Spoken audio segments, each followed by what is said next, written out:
जय श्री राधे श्याम। आज हम उत्तरदा एकादशी की कथा कहेंगे।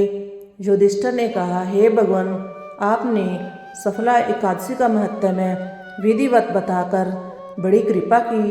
अब कृपा करके यह बतलाइए कि पौष शुक्ला एकादशी का क्या नाम है, उसकी विधि क्या है और उसमें कौन से देवता की पूजा की जाती है।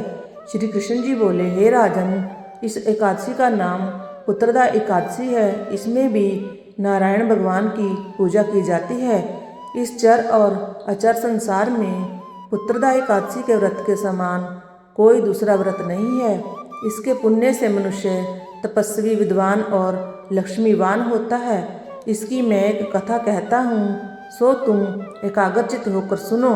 भद्रावती नामक नगरी में सुकेतुमान नाम का एक राजा राज्य करता था। उसके कोई पुत्र नहीं था। उसकी स्त्री का नाम शैव्या था।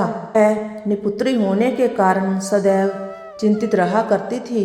राजा के पितर भी रो रो कर पिंड लिया करते थे और सोचा करते थे कि इसके बाद हमको कौन पिंड देगा। राजा को भाई बांधव, धन, हाथी, घोड़े, राज्य और मंत्री, इन सब में से किसी चीज़ से भी संतोष नहीं होता था। इसका एकमात्र कारण पुत्र का ना होना था। वह सदैव यही विचार करता था कि मेरे मरने के बाद मुझको कौन पिंडदान देगा। बिना पुत्र के पितरों और देवताओं का ऋण मैं कैसे चुका सकूंगा। जिस घर में पुत्र ना हो उसमें सदैव ही अंधेरा रहता है। इसलिए मुझे पुत्र की उत्पत्ति के लिए प्रयत्न करना चाहिए। जिस मनुष्य ने पुत्र का मुख देखा है वह धन्य है।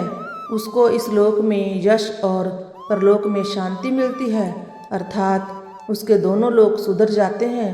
पूर्व जन्म के कर्म से ही इस जन्म में पुत्र, धन आदि प्राप्त होते हैं।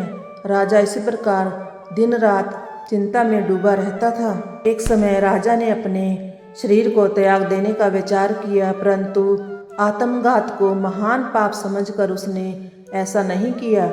एक दिन राजा ऐसा ही विचार करता हुआ अपने घोड़े पर चढ़कर वन को चल दिया और पक्षियों व वृक्षों को देखने लगा। उसने देखा कि वन में मृग, व्याघ्र, सूअर, सिंह, बंदर, सर्प आदि सब भ्रमण कर रहे हैं। हाथी अपने बच्चों और हथनियों के बीच में घूम रहा है।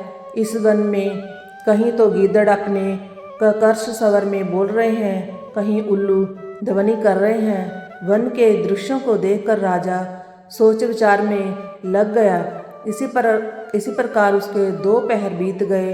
वह सोचने लगा कि मैंने कई यज्ञ किए, ब्राह्मणों को स्वादिष्ट भोजन से तृप्त किया, फिर भी मुझको यह दुख क्यों प्राप्त हुआ।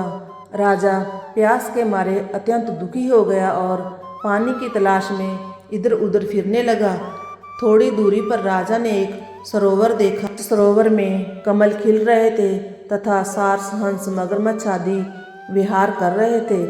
उस सरोवर के चारों तरफ मुनियों के आश्रम बने हुए थे। उस समय राजा के दाहिने अंग फड़कने लगे। राजा शुभ शगुन समझकर घोड़े से उतरकर मुनियों को दंडवत करके उनके सामने बैठ गया। राजा को देखकर मुनियों ने कहा, हे राजन, हम तुमसे अत्यंत प्रसन्न हैं। तुम्हारी क्या इच्छा है सो कहो। राजा ने उनसे पूछा कि महाराज, आप कौन हैं और किस लिए यहाँ आए हैं, सो कहिए।